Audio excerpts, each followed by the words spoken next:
Hello and welcome to BRAIDAR, the Business of Beauty. My name is Jaden Paru and this is our 14th episode of BRAIDAR, the Business of Beauty. So just want to thank you guys once again for sticking along the journey, all the episodes that we've done together, all the topics that we've covered, and all the multi-part episodes as well. And so basically to recap, last week we talked about mobile games and we talked about how e-commerce platforms or startups in other industries such as like apparel or beauty, how they can actually adopt some game design principles, but not, of course, not the evil ones, the actual responsible ones, or how they can kind of tailor some systems and structures that perhaps been used exploitatively. They can actually tailor it to be beneficial to both the company and the customer, because I think that's more sustainable long term. And after all, like, no one's well-being is worth like just making that bit much more money, I think. So yeah, just to kind of, I guess, touch on that a bit, but also to go into another topic for today, I think one way in which you can sort of take the principles of game design and apply it to e-commerce is through gamifying a loyalty scheme, for example, or like a reward scheme.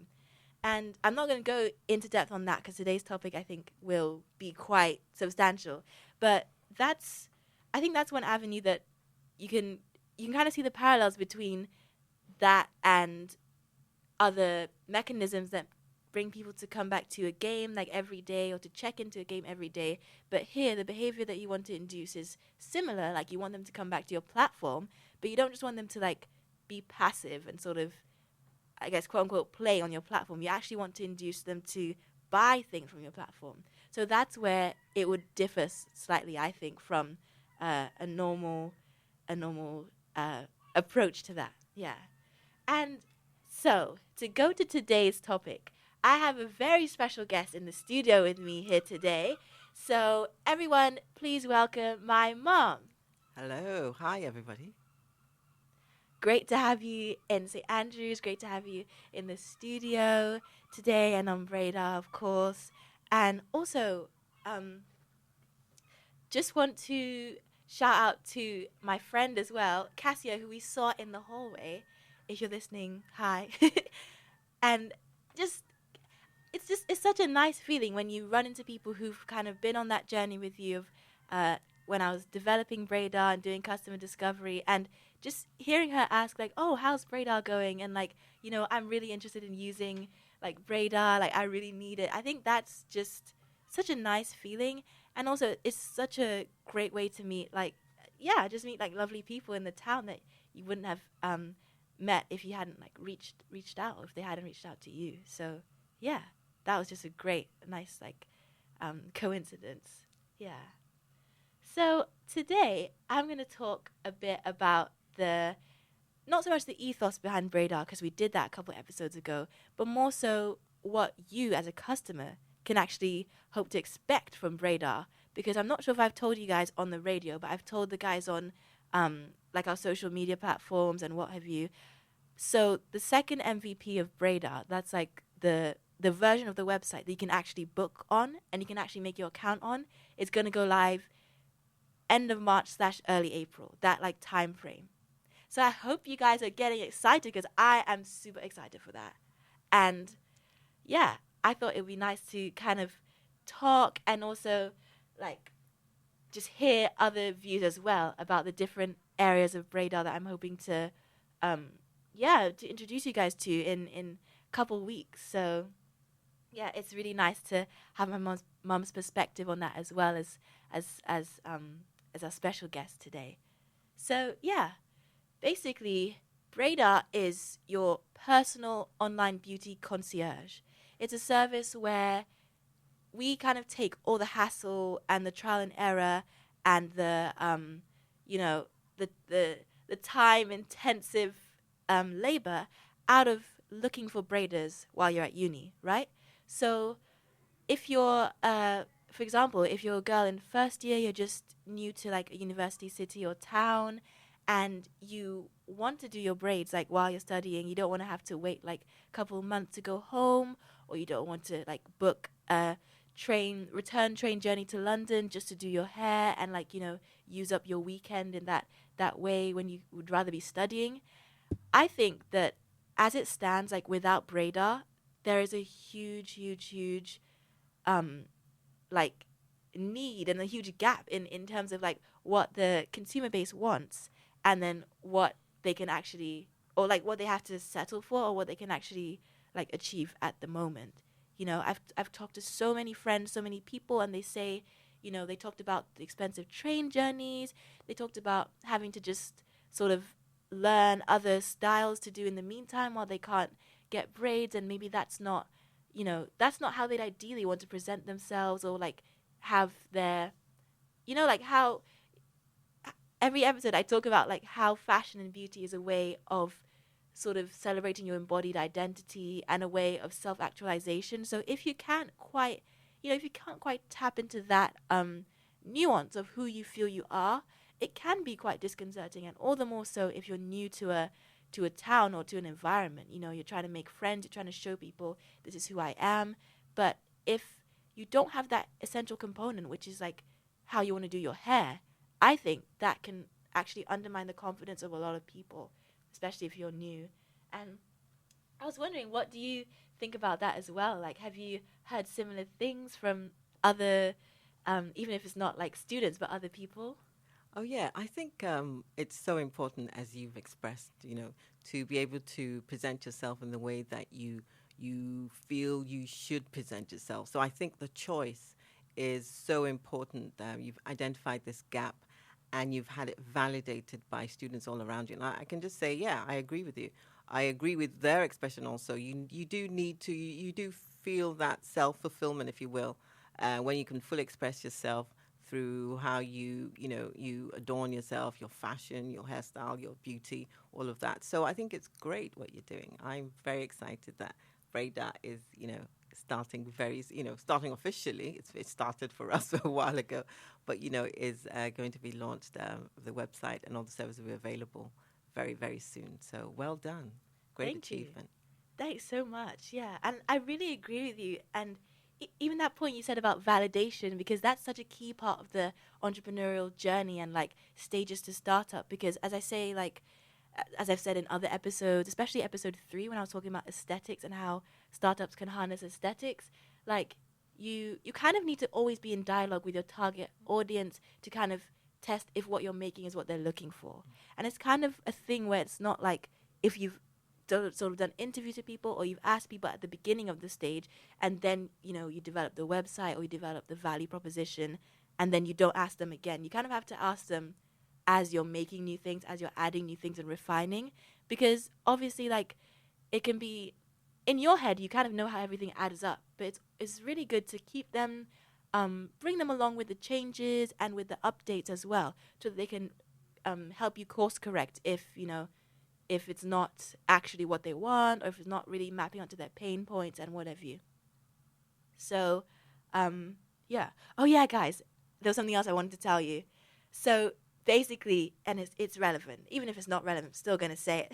So basically, there's the St. Andrews Entrepreneurship Center, right? And I told you guys how that was where basically I learned all about like starting a business. That was where I got so much support from Keith and Bonnie and Kirsty and everyone there to kind of develop my idea and, really identify and break down what it would take to achieve it, and like what stages I needed to get through in order to get there.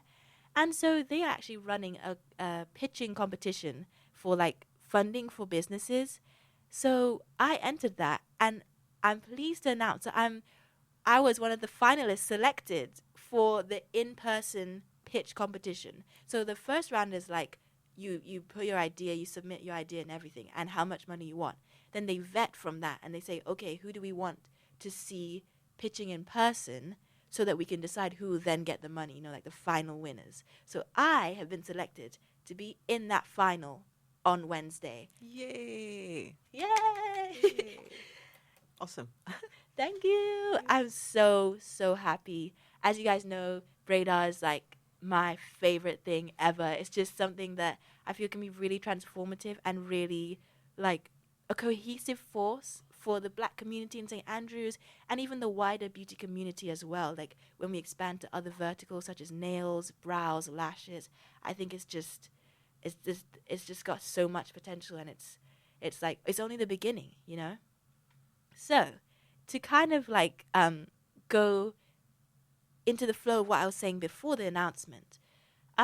Yeah, so always try and like check with your target users what they want, and you know, I've covered this all in episode 3 of like how to find them, how to like talk to them, how to know what they like if it's not necessarily like one of your interview questions, you know, like maybe your interview only covers X amount of questions, like 6 questions, but you want to find out, oh, what aesthetic do they like? What shows are they watching? Those kind of things that you may not feel you can ask in an interview type setting. I basically broke down how you can do that, harnessing aesthetics and sort of like um, online internet subculture type things. I've kind of covered all that. So, yeah, that's just something quite important. But going back to Braidar, so if you can kind of imagine this, I guess, realm of like infinite possibility where any sort of way you want to express yourself or any way you want to present yourself is possible. I think for a lot of people, what that looks like is something like Pinterest. So I don't know if I've actually explicitly talked about Pinterest as like a behemoth of like the engine behind like aesthetics and how people engage with aesthetics in terms of like a gateway to a new aesthetic, in terms of like branching aesthetics that branch off your, I don't know, main or like original aesthetic, you know what I mean, like organic sort of discovery of these facets of embodied self that happen to be around fashion or beauty. Pinterest is such an integral tool to the self-conceptualization of Gen Z, I feel, you know? And I think it's quite interesting how Pinterest has gone from, I think, a platform where you'd see like mostly recipes or DIY like craft things, which you know is super cool, but maybe didn't resonate exactly with like a teen audience. But then now a lot of I think the genre that you call this kind of content is just aesthetic content, like just almost like snapshots in a life or like in a moment or like a scene that kind of really conceptualizes, be it a theme or a lifestyle or a certain aspirational quality that a lot of, especially as like teens or like young adults, can resonate to with and relate to. So that's why you get a lot of content on Pinterest that's like dream apartment, for example, or they'll say like dream hair, even dream life, you know. And obviously, I've talked about this extensively in other episodes. I don't really agree with the whole like in order to get your dream life you have to like quote unquote glow up or you have to like look a certain way or change certain aspects of yourself. But I do think if you do have a dream, if you do have like something that you want to try or experience, then you should feel enabled to like access that thing. And I think that's where Pinterest has a lot of power, you know? Like rather than making people feel inadequate or feel like they have to like level up in some weird way, I think you can also look at it like, okay, these are possibilities. Do I like them? Do I not like them? And don't take it as a sort of like objective, like this is objectively a better way of like looking or living or existing than how I'm existing, which I think is what a lot of young people are facing nowadays with like not just social media but platforms like Pinterest, where it's more an insular experience. You're not necessarily like connecting with your friends and like adding your friends on your Pinterest. I know there's like a running joke that people don't want to give out their Pinterest username. They don't want anyone to see their boards because it really is that personal and that like, you know, insular. It really is about those aspirational like visions of aspirational self or visions of like, you know, starting uni, like how you want to decorate your dorm or like things you want to do with your friends, like that you feel you'll make when you go there, you know, like things that haven't yet happened in real life. Pinterest is where people lay down the plans of that and the foundations, and where they kind of like vicariously or even like in anticipation live those experiences before they've actually lived it in real life, you know, or before they even get close to anywhere where they can access something like that. Like I know a lot of people want to be models or actresses. They curate, yeah, because it's like like a curating experience. They curate different content that's like vision boards of like a modeling career or an acting career, and they put like different behind the scenes, day in the life. They might put like the kind of apartment they feel an actress should live in, an actress that they kind of want to be like. So it's all about that construction of the ideal identity. You know, for better or for worse, I think that is what people are engaging with, and I've said this before, like in many episodes, it can be addictive. It can be sort of not edifying. Like can actually like take away from you, but at the same time, it can also be useful if kind of engaged with in a way that's like you're still conscious of the fact that okay, these are like very like constructed images. These are artificial. These are like very manicured and styled. It's not just like this is actually how they live. So I think it just takes a bit of that awareness, and it takes a bit of that like just remembering, you know, that you are the realest thing in that whole relationship between you and your Pinterest boards. You are actually the main thing, not those images where like things can be generated, edited, like manufactured or like scripted, you know. So yeah, that's all been covered in episode 3, 4, you know. So if you guys want to recap, definitely head over to there. But yeah, I was wondering, what do you feel about platforms such as Pinterest? Do you pin on Pinterest, or do you are you more like you're outside of that and looking at others pin, or what's your view on Pinterest? Well, unfortunately or fortunately, I don't pin on Pinterest, but I do know a lot about Pinterest.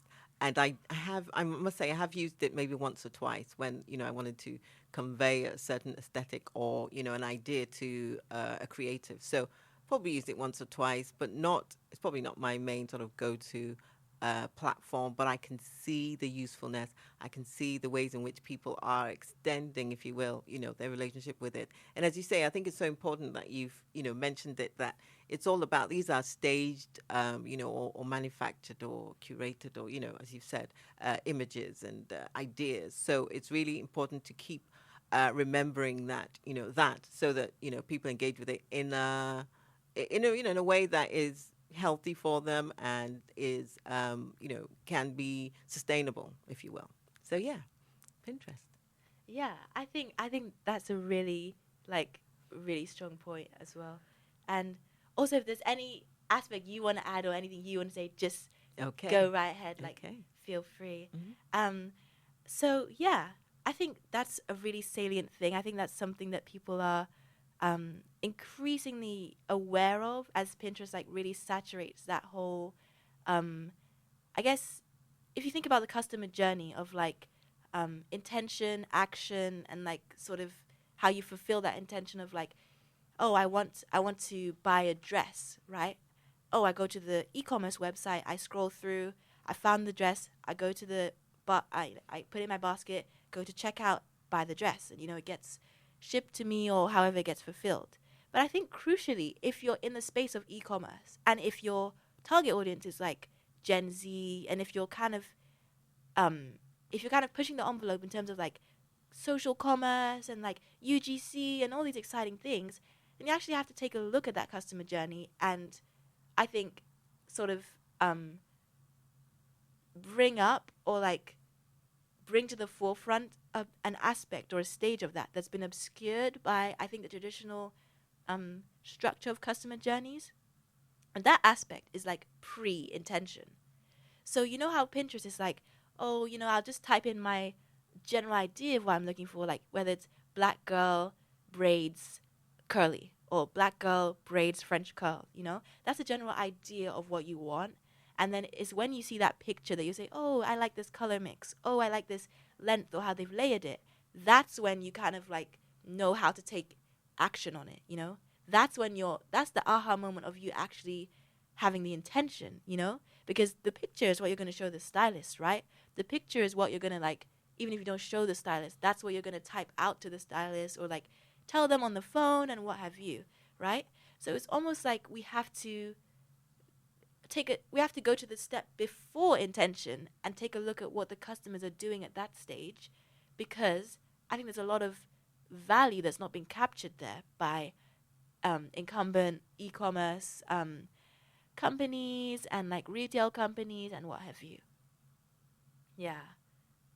And I think especially again, like if you're really clued into what your target audience likes, then you know sort of where to look for that information, but also you can kind of preempt some of that information.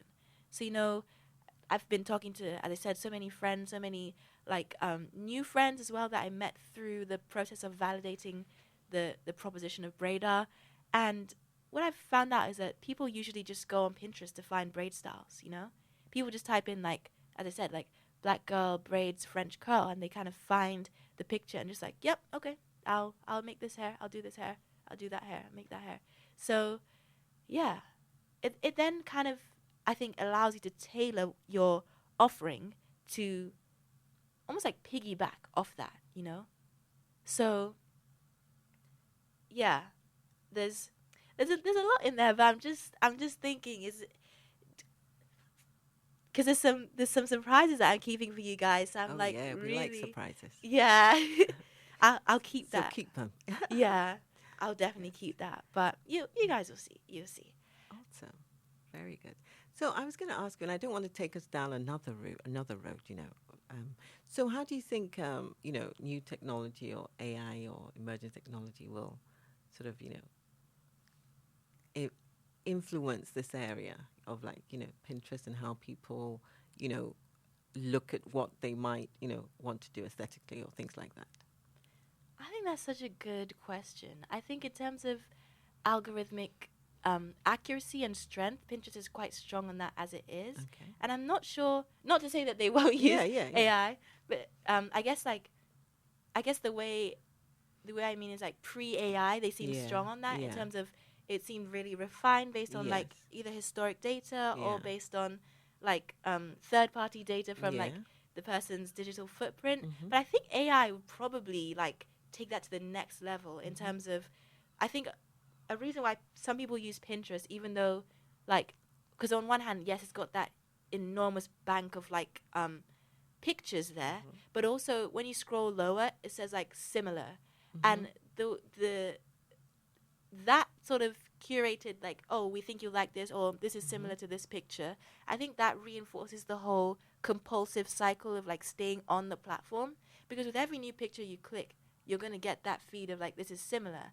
And because the sort of psychological process with which you're using to like engage with Pinterest, and the the motivation rather behind you going to Pinterest is because you're trying to like find that thing which you'll feel like, oh yeah, this is exactly what I mean, or this is like exactly the kind of feel, like, even though I don't know what it looks like, I know it when I see it and when I feel it. So it kind of reinforces that cyclical compulsive, like, going deeper into a rabbit hole almost of like, because we have this similar similar to this post feed, it's implying to you that you should keep on clicking on those new things in the feed so that you'll find what you're looking for. But in reality, it's not always possible to find what you're looking for.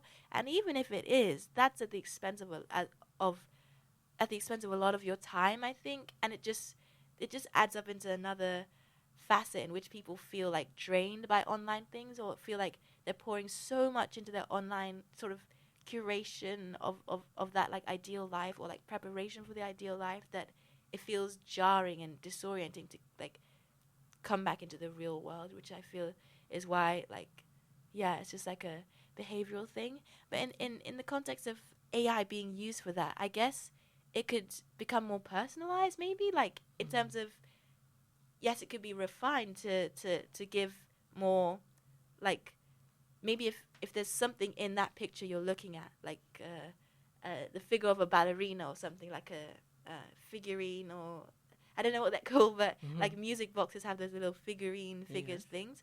Maybe AI would allow the similar images to be um like if it's similar music boxes, it could be music boxes that have that same figurine but a different base, or like, something about the actual content of the picture being featured in the suggested, like, when it says more for you, or similar to this. Because I guess now at the moment, although they can find similar pictures that have like what is in like an item from your picture, but it's more so at the moment, it's more like the general feel of your picture that they that's the tie between the similar pictures. Exactly. I think it's all very fascinating. In fact, I might go away from this and look at how they're using models and all of that, because obviously they're using things. But and as we say, the new, I suppose maybe Gen AI, generative AI, and all that. Interesting to see how they're incorporating or have incorporated that. So it's a fascinating area. But as I say, let's go back to beauty. Well, that's definitely a great question, and like, again, like something that brands can think about. Exactly. And so I guess you guys kind of get a picture, and from your own experience of like what that kind of mindset in which you engage with Pinterest, right? So you might be wondering, okay, where does BRAIDAR fit into this?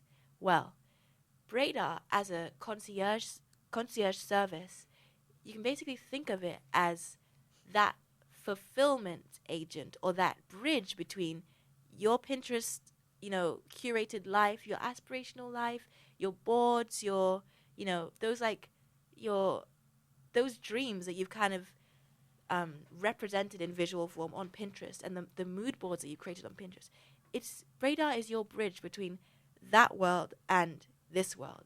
So it's like bringing your dream world into reality by connecting those people who can get those styles done for you, or that look done for you, connecting you with those people nearby. No longer does it have to be people in London that you have to try and talk to them on Instagram DM and hope that they won't like scam you, and then pay £200 to go, and like not only to go to like Waterloo or Paddington, but to actually like go to where they live or work. All these logistical things that I think you shouldn't have to go through just to kind of feel like you can connect with this aspect of culture and even with your embodied identity.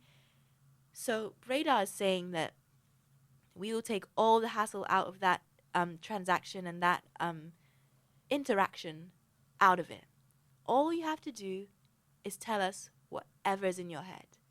Anything you can dream up, we can get it. So if you the way it kind of differs from a traditional, I'd say, beauty booking platform like Booksy, for example. On Booksy, right, you have to type in what you want. You type in box braids, and then you click from a sort of option like Scotland, right? And I guess in that sense, it's something familiar to everyone, but I'm not sure how many people have actually sort of tried some of these marketplace style platforms, because what I've found in my market research is that they don't have a lot of options for Scotland for box braids. They really don't. And I think that was something quite shocking.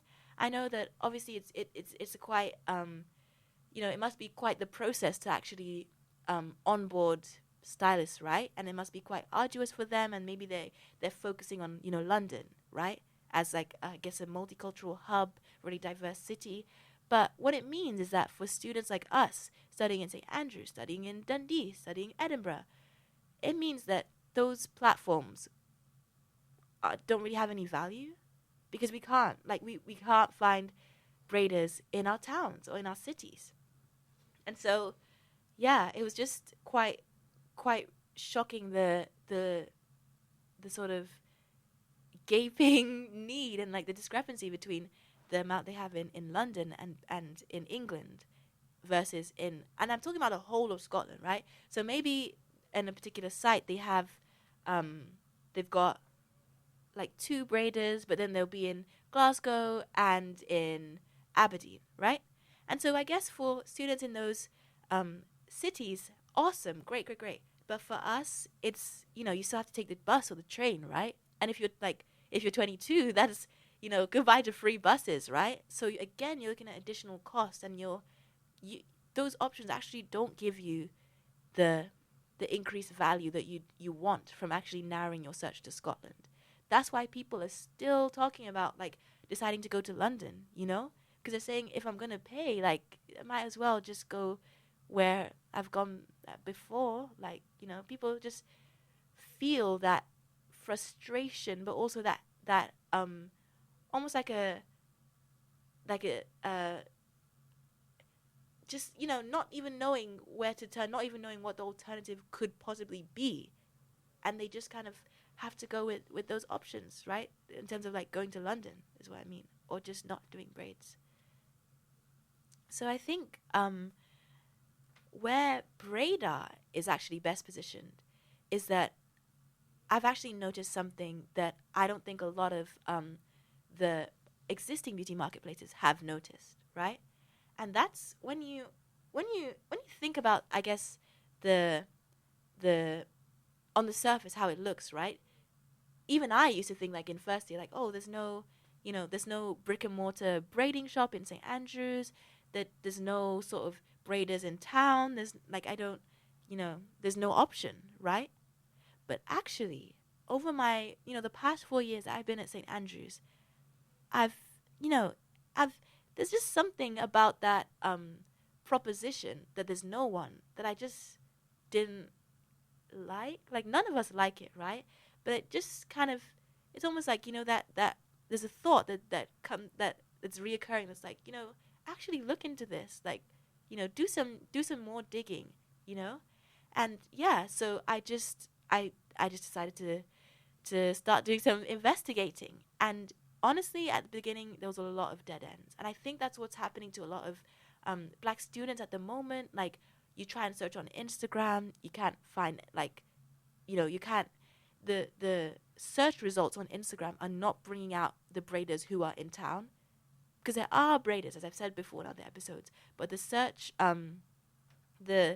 search algorithm on Instagram is not good at geotagging. Even if you put in your bio and your username, St. Andrews Braider, Dundee Braider, it doesn't bring you out in the results. And I don't honestly know why, but I do know that the important thing is that it means that Instagram is not it's still not effective for our target audience, right?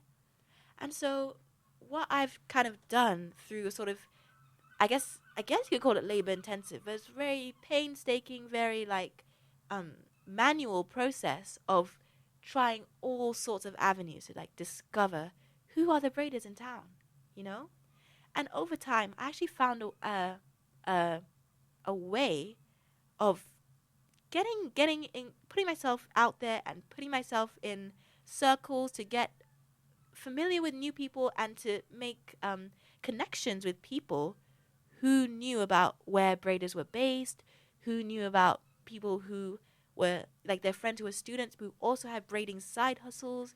And so doing that over the years, I've actually amassed a network of braiders whom I know, whom I've personally spoken to. I've talked to them, these are people who are all like friends. Like, we've basically, since the beginning of the BRAIDAR journey, I've kept everyone up to date and really taken everyone along on the journey of developing BRAIDAR, with this network being an integral part of why BRAIDAR is more effective than like a marketplace. Because the marketplaces don't have access to those networks, The network that I've built up, the marketplaces, they're not studying in St. Andrews. They're not a black girl like facing these issues, or whose friends like face these issues, and we talk about it, different ACS events. They're not the ones who are in this close proximity to the issue, and therefore they can't actually, they can't. I guess it wouldn't occur to them to realize that there's this other avenue of braiding being a possibility in St. Andrews, and that avenue is through student side hustlers, right? So basically, I have a wealth of knowledge in terms of connections to student braiders in St. Andrews, in studying University of Dundee, studying in Edinburgh, who are really, really eager to be part of something like BRAIDAR, where they can get their services out there and just really connect with more clients, as opposed to facing the limitations of the Instagram algorithm, or just trying to drum up the awareness and interest on their own. Because as we all know, like, a network of people is way more powerful than just someone on their own, right? And so that is something that BRAIDAR is offering to our clients. All the client has to do is just to go on the website and either upload a picture of what you want, be it from your Pinterest board, and this could be for any sort of occasion, any reason, birthday, graduation, back to uni, maybe like after the Christmas, just after the Christmas break, or something. And you just put your picture, or you put like you can like type in what you want and just describe it however, be as effusive and as imaginative as you want, or be as direct as you want, and then that's it. That's all the sort of effort and work that you as a client have to put in. Because what my job is as BRAIDAR is to connect you with these, with this abundance of ultra talented student stylists who can get that done for you. Doesn't matter if you want butterfly locks, doesn't matter if you want French curls, you want this color, that color, this color. Just tell me what you want, and we will arrange that whole process for you. You can say the if you have a particular time that you want to get the braids done, like you want to get it done in the next 2 weeks or a week, you input that there, and then with all that information, I just do the booking for you. So on the website, which you guys will see when it launches, it's really a very intuitive and what I hope is like gamified process where you can just click on the options that pertain to what you want, input the date and time that you want. Obviously, you can select your location, your town, so we know the sort of cachet of braiders to focus on for your particular request and your appointment.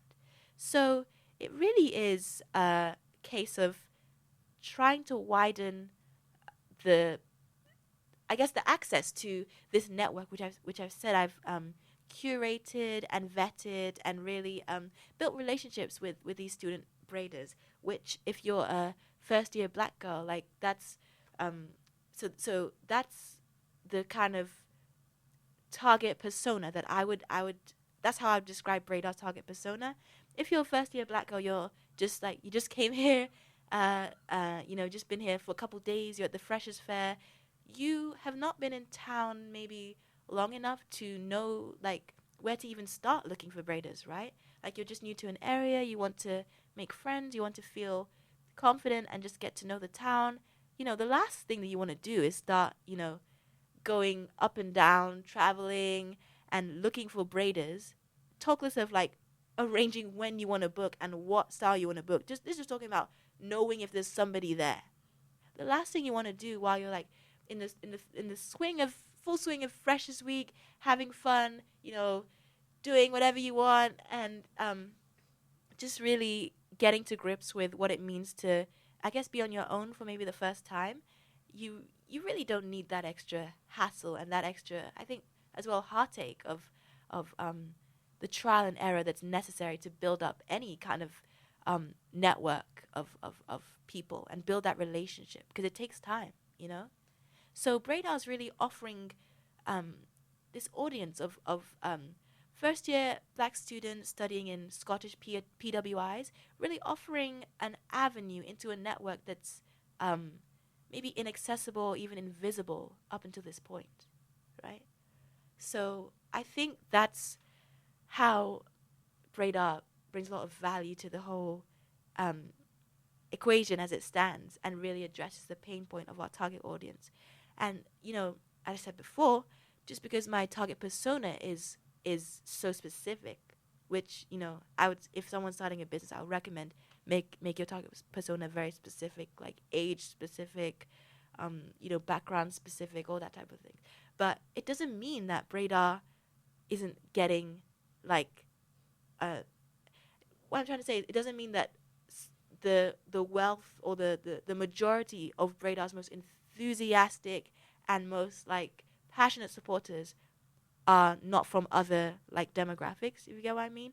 Like, there's so many third year students, final year students who are like, I cannot wait for this to come out. I cannot wait to use this.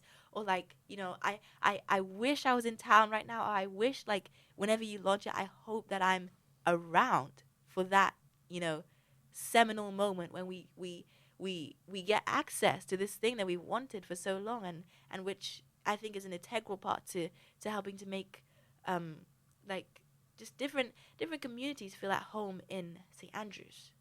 Yeah. So can I ask, so if I'm not a student, can I also use BRAIDAR? That is a really good question. I think I think it's definitely possible for non-students to make accounts on the client side with BRAIDAR, so definitely can become a client. I guess as long as the person is okay with knowing ahead of time that our platform is all about celebrating student braiders and Yes. empowering them. Mhm. Yeah, we welcome, like, I guess a mantra that I made up is that if you love us, we love you. So it's like Yes. anyone who feels they can get value out of BRAIDAR, more than welcome, even if you're not like student, you're not first year and all of that. So yeah, and as I said before, we are really looking to embrace other verticals as well. I've said in previous episodes that BRAIDAR is like your home for like different beauty needs. So braids, yes, also brows, lashes, nails, because even in my hall, like just talking to people during the meals, you hear of the passion and you hear the like existing sort of side hustles that people have in these other verticals, and which also will allow BRAIDAR to um, offer value to other demographics, in St. Andrews who may still need that um, need to be met. Yeah. So it's really an exciting time, and it's something that I'm really looking forward to launching with you guys, especially just to like, I guess as I've said in previous episodes, continue to refine the platform, to refine it to like how best to suit you guys' needs in terms of the different pain points or any aspects that we can tailor along the way. And I really want to take you guys along the journey. So if you're interested in using BRAIDAR, but also like keeping up to date with updates, or like being part of focus groups that give um, feedback on like how things are working and things like that, then definitely head over to BRAIDAR's Facebook page. Like if you just type on Facebook, all capitals, BRAIDAR, you'll find us there, and you can be added to a group to get exclusive behind the scenes looks at how BRAIDAR is going, updates, focus group details, and so much more. So yeah, it's definitely going to be a really exciting time, what with the competition and also the launch of this second MVP. And yes, it's just basically a really efficient and really I think again hyper personalized concierge experience where all you have to do is when you get to the site initially, you create an account, you join our membership, which is just like a monthly subscription that gives you unlimited access to the BRAIDAR platform. You can if you like, you can upload pictures and put a request in the morning. In the evening, you put another request. Next day, you put another request. You have no limit on where you can take your imagination. You have no limit on what aspects of your Pinterest boards or your ideal like uni life or summer hair. You have no limits on how many of those facets of your aspirational self you want to pull out from the virtual Pinterest world into your real life, because BRAIDAR's giving you that power and that agency to decide like how you want it to look. It's just a matter of when. It's just a matter of telling us when you want it, and it's done. Awesome. That sounds really great.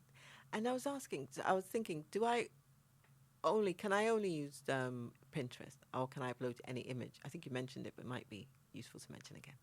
Oh yeah, so you can upload any image. You can upload a picture of yourself, like if it's a previous style you've had. You can upload from Google Images, or you can even just upload like a video, like if it's a short sort of clip from Instagram or from like TikTok, you can put the link there, or you can even just do a written description or just a simple like medium box braid shoulder length. You don't have to go into all types of detail if that's not something that you want. It's all about making that process easy for you. Great. Yeah, thank you. So I am really, really looking forward to seeing a lot of you guys on the platform later on. And for stylists or, nail techs, brow experts, lash techs who are students, like be it in town or in Dundee, if you guys are interested in what Braidar has to offer, then I've also got there's two different packages. There's the client package where it's a monthly subscription, and there's a stylist package where we have different facilities where you can get a QR code that will instantly take people to your page on Braidar, and they can book instantly with you. Even if they're your existing customers who've booked with you several times, you can simply show them, they can scan the QR code and get taken to the calendar on Braidar, and that's them set up with you on Braidar. So Bradar's also got facilities for repeated customers, and also for you to retain those customers in a very efficient way. And we've also got a reward system for stylists as well, where we really want to get to know what makes your business tick and what you feel will really enhance it and take it to the next level. So we have a stylist package where all the stylists who have signed up with Braidar do get you can request what items you want. So if you want an extension rack, with like all those little pegs where you can put the pieces of extension hair. If you want, like, I'm not sure what those, like what other word they're called, but we call them almost like a gel watch, where it looks like a watch, but it's actually just a slab of like a chrome sort of metallic finish, and you can put the gel on there, and it's really efficient for like avoiding cross contamination. So little items like that you feel can really enhance what you have to offer your clients, and you feel will really allow you to like either improve your efficiency of your business, or which you feel will make the job easier. You can actually request any of those like kind of items that you want, and part of the Braidar loyalty scheme is that you will be able to receive those delivered to your door, and you'll be able to get those as part of being a Braidar stylist. So it's not like you're working for Braidar at all. It's not like you're an employee of Braidar. You have full control over your business. You can have a business name or go by your own name. You have full control and autonomy over that. The only aspect that Braidar is offering you is that added value of bringing customers right to your inbox, bringing customers right to you. You don't have to do any paid advertising on Instagram, or grind a lot on Instagram and work against that behemoth of an algorithm. So we do all that for you, and you even get rewards as part of booking sequential bookings with us on Braidar. So it's just a commission based package, that is. So just like a percentage commission of the transactions. But yeah, stylists have a lot to we have a lot to offer you, and cannot wait to formally start working with you, because I know for those who are listening, the stylists who have already been that we've already talked about this, I know that you're really excited. And yeah, so that's kind of an overview of some of like what you can expect from Braidar. That sounds lovely. Lovely package for stylists. Lovely package for actual, students who want to go out and actually use the services of Braidar. Awesome. Thank you. Yeah.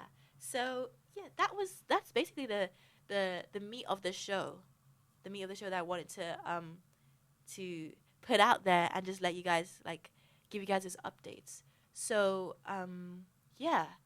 Again, if you're interested in Braidar, you're like give me this now. Like I need this like yesterday. If that's you, do head down to our Facebook page or our Instagram page, which is also Braidar, all capitals, and you will definitely see the updates and the link to the actual platform once it is live. So yeah, this has been Uzo Mparu and Jade Mparu on BRAIDAR, the Business of Beauty. Yay. Thank you guys so much, and I will see you next week. And yeah, if you guys want to hear about a topic, or if you're like, oh man, I want to hear like episode 5, I wasn't there, like it's so intriguing. I need to know what you talked about. Just send a message on, probably Facebook is best, and yeah, let me know what you guys would want to find out about or chat about. Because we're all about talking about aspects of fashion and beauty. Brand and sort of startup culture that resonate with us. So yeah, I'm really open to that, and I'm so glad that my mom was here and we got to do this show together. Yay! Yeah.